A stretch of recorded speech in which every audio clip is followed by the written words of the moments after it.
بسم الله والصلاة والسلام على رسول الله. السلام عليكم، ان شاء الله كما راكم بخير ولا فيديو تعليم تلقاكم صحة وعافية يا رب. نبداو على بركة الله في الوصفة تاعنا اليوم واللي هي وصفة المخبز. عطيتكم كامل اسرارها وتبعوني راح تحصلوا على واحد الذوق يجي مميز، غير بالكاوكاو يجيكم واحد الذوق مميز كيما راكم تشوفوا البنات. كعبرت عندي 3 كيلة تاع الكاوكاو وزدت معهم كيلة تاع الجوز مرحي، يعني القرقاع رحيته. هذا الكيلة راح تتغير لنا الذوق كامل تاع الكاوكاو تاعنا كامل، خاطر الجوز يجي شويه فيه البنه تاعه تجي شويه قاصحه. على بها اخترت اني ندير الجوز. درت 3 كيلة تاع كاوكاو، كيلة تاع الجوز. اللي ما تبغيش دير الجوز تستغنى عليه، بصح راح يغير لك الذوق تاعك 180 درجه. زدت عليهم كيلة الا ربع تاع السكر وعاودت طحنتهم كامل مع بعض. شوفوا حتى لي تحصلت على هذا القوام. هذا القوام البنات راه سر من اسرار نجاح المخبز.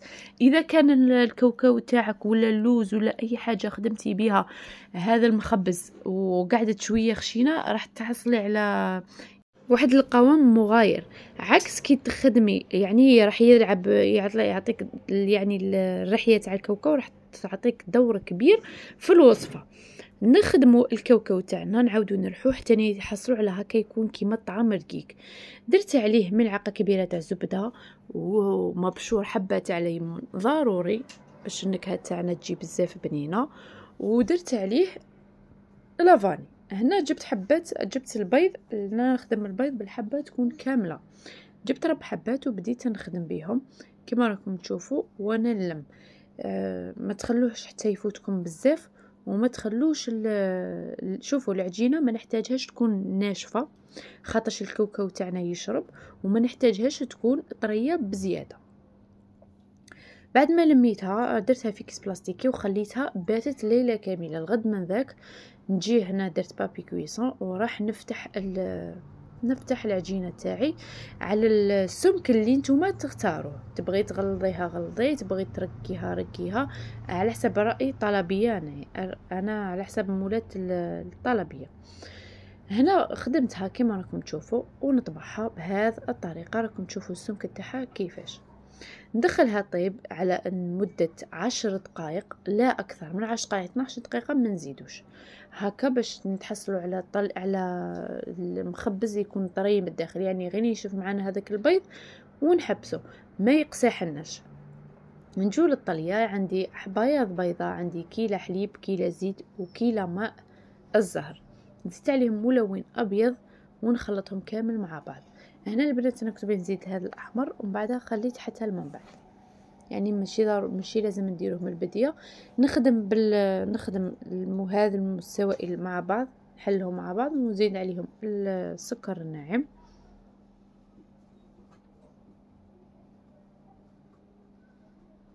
نبقى نزيد في السكر الناعم. تقدروا في هذه المرحله ديروها غير بالبيترا، يعني اللي عندها كونتيتي كبيره حلوجيه ديري السوائل تاعك وتبدي تضيفي عليهم في السكر الناعم. راح تخرج لك واحد الطليه لامعه، تخرج تبريي، تخرج يعني ملساء هكا تجيك بزاف شابه.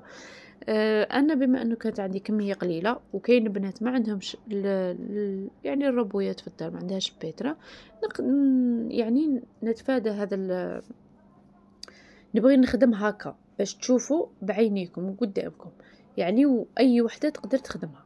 هنا جبت طريه بعد ما نشفت لي بهذه الطريقه. شوفوا البنات لازم ديروها بهذه الطريقه باش تجيك تقعد لك اطول مده وهي طريه. فهمتوني؟ هذه الطريه اللي تجي اللي يعني ندلكوها. بعد ما كنت لميتها انايا شفتوا كنت لميتها على شكل عجينه. نجيب هنايا عصير ليمون ونبقى نضيف حتى لين نخفف الطليه تاعي وتولي لي بالقوام المناسب اللي نقدر نطلي به الكاطو.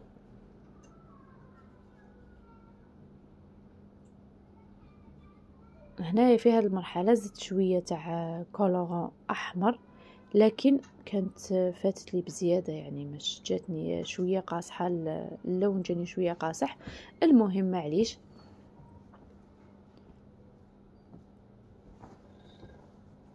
نبقى نضيف عصير ليمون وانا نخلط حتى لي نتحصل على القوام المناسب كما قلت لكم. يعني حتى لي نخفف الطليه تاعي وما تكونش خفيفه بالبزاف. يعني ديريها على المغرفه كي تشوفيها ساحت بالبزاف عارفي بلي خصها السكر. اذا شفتيها ثقيله زيديها، ولا شفتيها القوام تاعها مناسب فاني خلاص. هنايا كنت غطيتها البنات بعد ما خدمت الطليه، ضروري تغطيها وتخليها ترتاح.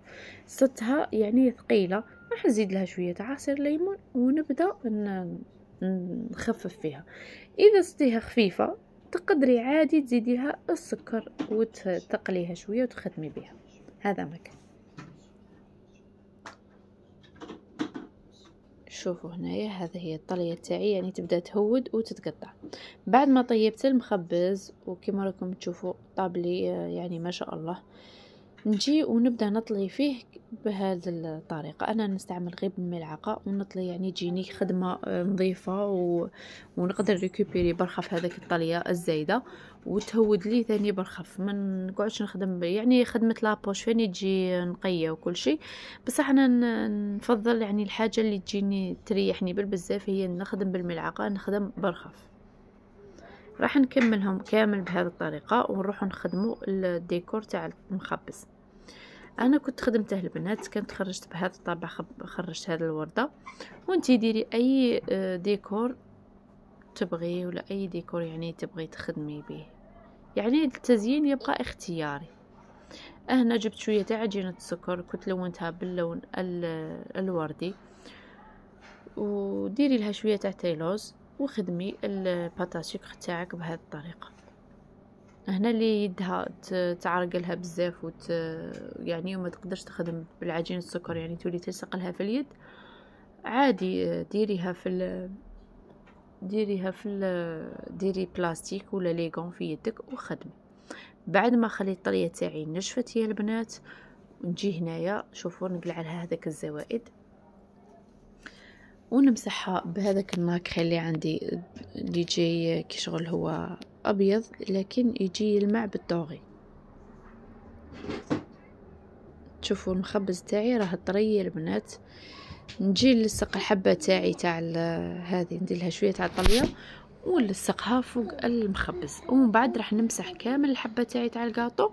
انا المهم شوفوا انا عطيتكم كيفاش زينت، وانتيا يبقى لك الاختيار في التزيين. يعني عطيتك لاباز تاع العجينه كيفاش نخدمها تاع الطليه، وانتيا خدمي تزيين كيما تبغي. هنايا كنت مسحتهم بهذا الملمع كما قلت لكم الناكخي، مسح نعطيهم مسحه يعني راح يزيد لهم النص. ونزيد هذيك الورده راح نزيد نفينيها بهذا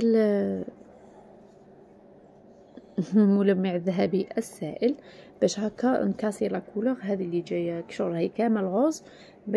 يعني ندير لمسه فيها ونغير. وهذا هو مخبز تاعي بعد ما كملته. وصفه ناجحه مليار بالمئة، تنفع يعني اي وحده عندها خطبه، عندها مناسبه، عندها يعني نفاس، اي حاجه.